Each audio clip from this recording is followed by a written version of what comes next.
So as stated, the president will be at the center of the world stage when he addresses the United Nations. That's set to happen in just over an hour.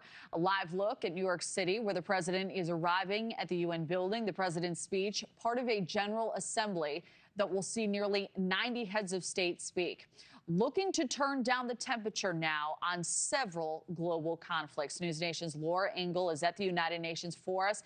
Laura, good morning. You know, what is top of mind for the president's address?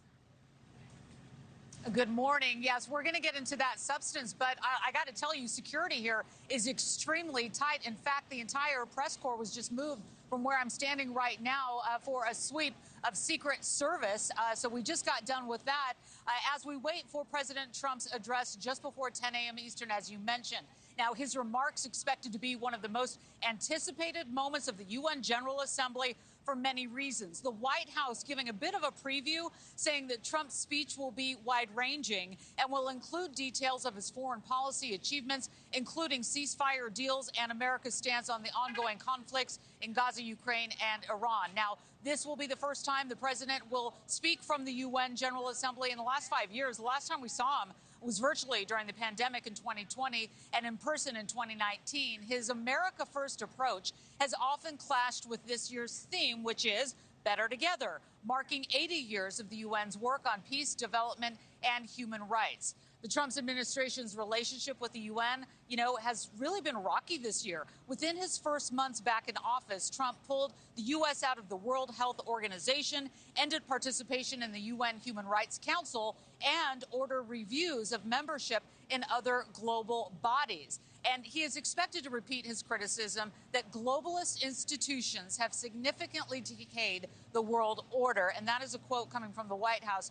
Trump will also hold those meetings with UN Secretary General Antonio Guterres, plus leaders of Ukraine, Argentina, and the European Union, along with a group session bringing together key Middle Eastern and Asian leaders. And then tonight, he hosts a reception with more than 100 world leaders before returning to Washington. Kelly. All right. And Laura, the UN coming off a major vote on Palestinian statehood at the same time. What more are you learning on that front?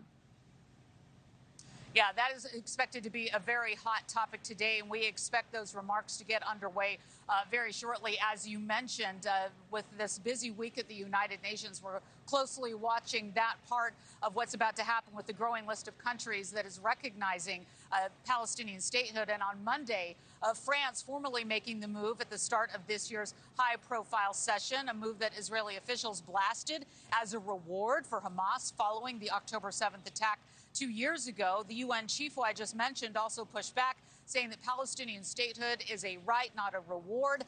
And this year's meeting runs 6 days with nearly 90 heads of state, more than 40 heads of government, and dozens of ministers taking part on the table with the wars in Gaza, Ukraine, Sudan, and Syria, plus climate change, with a major summit set for later this week. But, the Palestinian statehood is really going to be kind of a top topic here today, and all of it comes at one of the most turbulent times within the UN's 80-year history with those multiple conflicts that we mentioned. And so the big question this week how will Trump's message land with world leaders, and what, if any, common ground can be found as the General Assembly works through it all? But again, Kelly, we're getting ready to get underway to hear Trump coming up. It's supposed to be at 9:50 a.m. Eastern. So we're just about an hour or so away from those remarks, and we'll be here live for you covering it all. Back to you.